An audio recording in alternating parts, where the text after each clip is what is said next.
Hi, today our heart to heart is about things we really need to know about if we ever want to draw our own pattern or we ever want to make a rug that we have in our mind. We want to bring it out onto the backing and make a good job of it. There are agreed upon elements and principles of design that all artists adhere to, and they're a super great framework upon which to look at and critique whatever it is you're designing. So let's talk about the elements of design first. And I have some examples. They're not the best of ones because they're on magazine paper, but I hope you can see them. So the first one is line. And you can see there's lots of straight lines in this picture, but line also means curvy lines. So if you look at the pillow and you look at the curly willow in the vase, you'll see they have relieved their straight lines with some curvy ones, and both are an important part of line. Number two is part of color, which is value. And you can see in this picture, there's everything from white to black. Value is all about what runs between pure white and pure black in steps.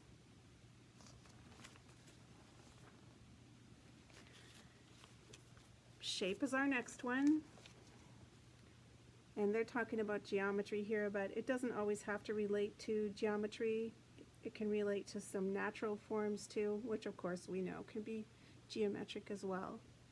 But it's just about making sure you include the presence of recognizable shape. And that includes things that make shapes and then the things between the shapes. We need to be careful of that too. Next is color, and it just doesn't mean bright and bold colors, it means no color. Aww. It means quiet color, and it also means zowie color. All colors, every part of it. If you look at my book, The Color Lab, you'll see where I talk about different kinds of color wheels. The next one is size. So if you see the roundness of the glasses and they're metal, and you look down at the buttons, that's a way we can use size to draw interest to things. And you'll see even a smaller button here. And also the curvy way her hair is also relates back to her glasses. Or his. Let's say there. Next is texture or pattern. So here I've shown you a texture. And it does make an abstracted pattern. And just as a rug hooker, I want you to note how, when close up, the pattern has a lot more light and dark areas, and as it moves away, look, we don't see that so much. It turns gray. And also, look at the difference in color between the horizon and the top of the sky that's shown. Pattern or texture. Here we have one of the hardest things that we rarely ever depict this in rug hooking because we're pretty static, but it's movement, and it can be used a whole bunch of different ways. We can do it with arrows, we can do it all different ways, but this is movement, and so that's the end of the design elements. So here's the cool part. The elements are sort of like ingredients that we'll use to create our rug, but the principles is how we're going to take those ingredients and we're going to make of them. So I'm going to go over the principles, and these are the things we hear a lot more about when people talk or teach us about rug hooking. So the first one is harmony, and I chose something that was very harmonious, but of course you'll need to understand that just as harmony can work for us and make a very calm picture, we can use the lack of harmony and make a chaotic picture. And often these pictures I'm showing you include more than one element. So here's contrast. So you'll see lots of round plates, a big square bag, you'll see her pointy glasses, you'll see dull colors, but then also there's little hits of bright colors. It's no mistake that they put a green blanket here because look at all this pink, and her glasses have a coral tone to them too. It's interesting, isn't it? And also her coat, somewhat reminiscent of this, but it's a different texture. So you'll see how the two things work together, how the ingredients are there, and then how you place them creates contrast. But of course, we can have a lack of contrast too. Our first picture, our harmonious one, was like that. Next, we have rhythm. So this is a very interesting picture. And it's a little bit weird and disturbing, isn't it? But it has a lot of great things in it. So let's look for butterflies.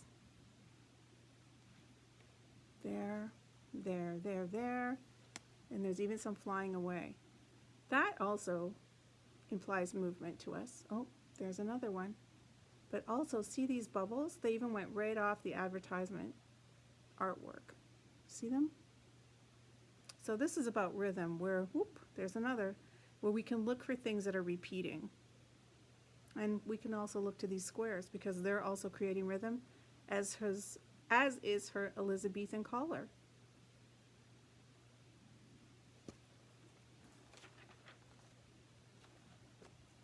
Repetition. I'm going to put these down so that I can hold this one alone. So this is like a great example of repetition. Things aren't exactly the same, but we see them over and over and over again. They have variances. Some are pushed in, some are pushed out, some are big, some are not. But the shape repeats over and over and over again. And you know, this is very wonderful to look at. Not the man, the logs. Then we have the idea of gradation. I hope my hair back here looks good because you were seeing an awful lot of it. Then we have the idea of gradation. So here we have a hand that's important, a head slightly raised up, and you know, someone sitting and then someone standing. So that's made this beautiful gradation of skin tones moving up there. Gradation's a good thing, and we want it in color and in shapes and in forms that we're working with. Here is balance, and this is almost a perfectly balanced picture because of the reflection. Do you see it? So everything's almost equal, the middle point, but then all of a sudden we have this movement in the middle. So this is a pretty balanced picture. And of course, let's not forget, the opposite is to be unbalanced. And we might want that as well. And here's the last one. It's about dominance. So although we know she's holding this very square, rectangle rather, shape of a perfume bottle, that arm leads us to her. This branch leads us to her. Really, although it's about the perfume, they made her a little bit more important. But we could say the same thing. In an advertisement, they're leading us towards the perfume, they're leading us towards the perfume. So it works both ways. But she's much bigger, so she dominates this picture. I have two other pictures to show you, just to talk about how these things are combined in an ingredient sort of way. So here we have a portrait, and it has many parts of it, and I'm going to list some of them for you. There's line at use. You can see the beautiful turn of her head. There is size. She dominates the whole thing with her size. There's beautiful color opposition. We can see value is brought into here, where light and darks are used to depict her and then repeated again in the background. And there's texture because of the way the painting was done with a rough brush. And then to go to the principles, those were the elements. To go to the principles, there's contrast, very strong contrast. We got light and we got dark, and it happens in both places. We have balance because she's almost, though not quite, in the middle of her situation. So she appears very balanced. Because her head is cast over to this side, it's allowing us to feel balanced when we look at it. There's harmony because of the calmness and the quietness of this picture. It creates a harmonious picture. And there's dominance, of course, because we're now into the principles.